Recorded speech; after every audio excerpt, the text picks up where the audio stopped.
John was a young boy who lived in the city. His father raised him alone. His mother passed away when John was in 8th grade. After graduation, John started a job in an office. But unfortunately, his father passed away 2 years ago.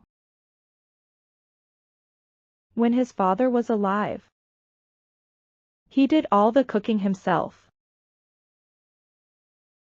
John often wished he had helped his dad in the kitchen, so that today he wouldn't be in trouble. One night, John came home hungry. He started cooking rice with chicken.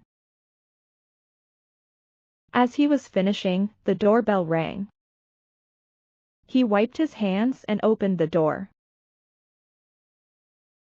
Uncle Robert, his father's old friend, stood there with a smile. "Hi, Uncle," John said happily and led him to the lounge. "I came to see you." Uncle laughed, settling down. John quickly went back to the kitchen. "Uncle, I'm setting the table. Please come to the kitchen. Let's eat together." John called out. Uncle joined him, smiling. John served the food. Uncle took a bite and coughed a little. "The rice is undercooked. The chili is too much," Uncle said. He quickly picked up the glass and drank water. John scratched his head and smiled sadly. "I was young when Mom passed. I never helped Dad in the kitchen. But when I marry, my wife will cook delicious food." Uncle laughed warmly. "Then marry soon, John." Robert had a daughter. His wife passed away just 1 year before. One morning, Robert walked into the kitchen. Mary served breakfast and sat down. Robert picked up the egg, but it was boiled too hard. He sighed and set it down. Next, he grabbed the toast, but it was burnt. He frowned and pushed it aside. Finally, he took a sip of tea. It was too sweet.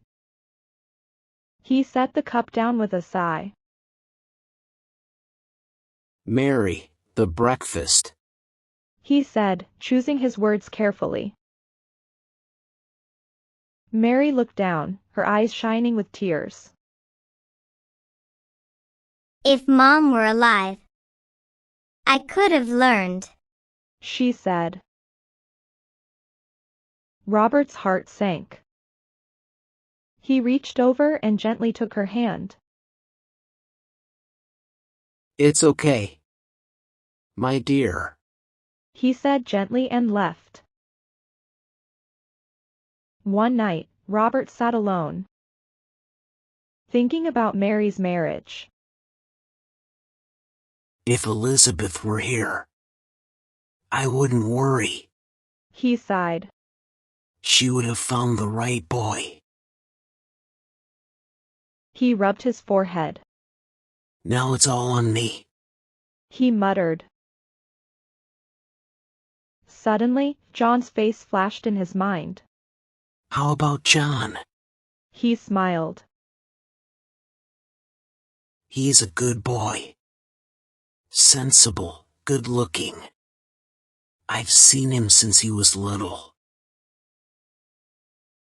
Robert leaned back in his chair. "Yes, I will talk to him." One Sunday, Robert came to John's house.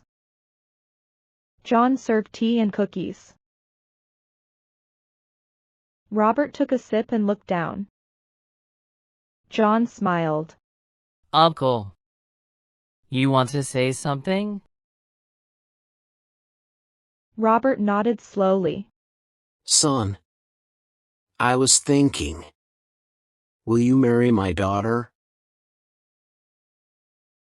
John laughed a little.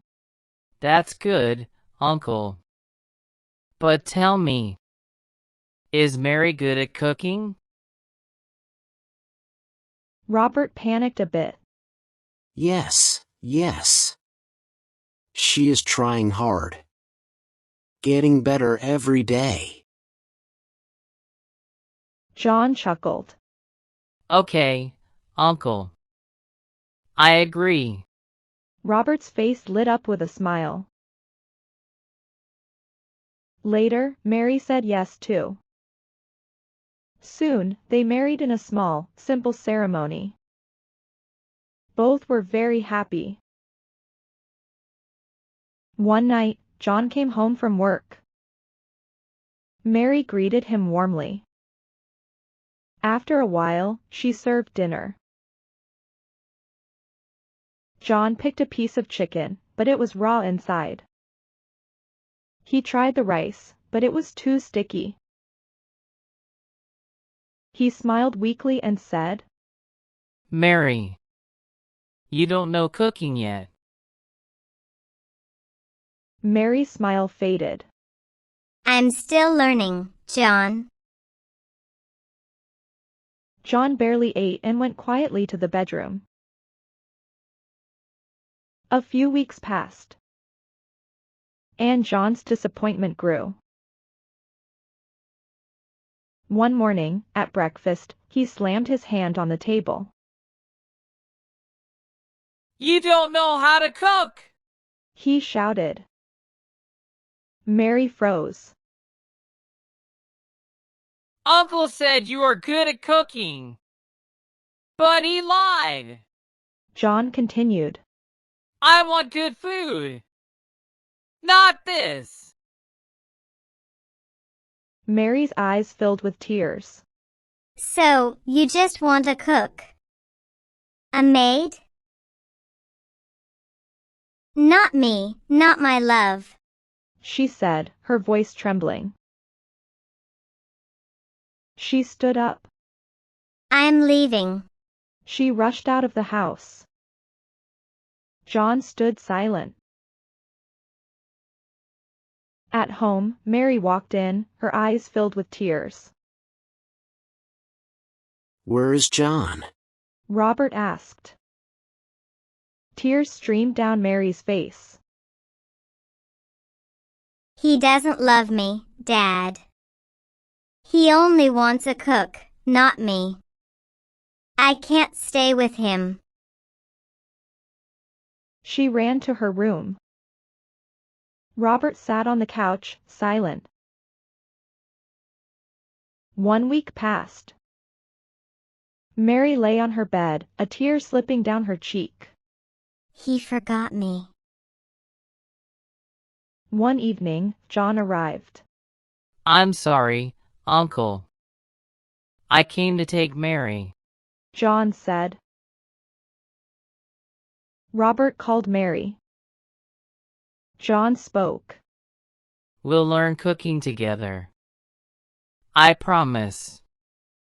Let's go home. Mary smiled and nodded. Together, they left. John started helping Mary in the kitchen, though the food still didn't taste great. One afternoon, Mary spotted a cookbook at a shop and bought it. That evening, she followed a recipe and made egg fried rice. At dinner, John took a bite and smiled. This is really good. Mary! Her eyes filled with tears. I used a recipe book. Then, looking down, she asked, If I couldn't cook, would you leave me? John's heart ached. He reached across the table and took her hand in his. Never. He said, I married you, not your cooking. A tear slipped down Mary's cheek. John smiled. And now, my wife is a great cook too. Moral: love needs patience, not perfection.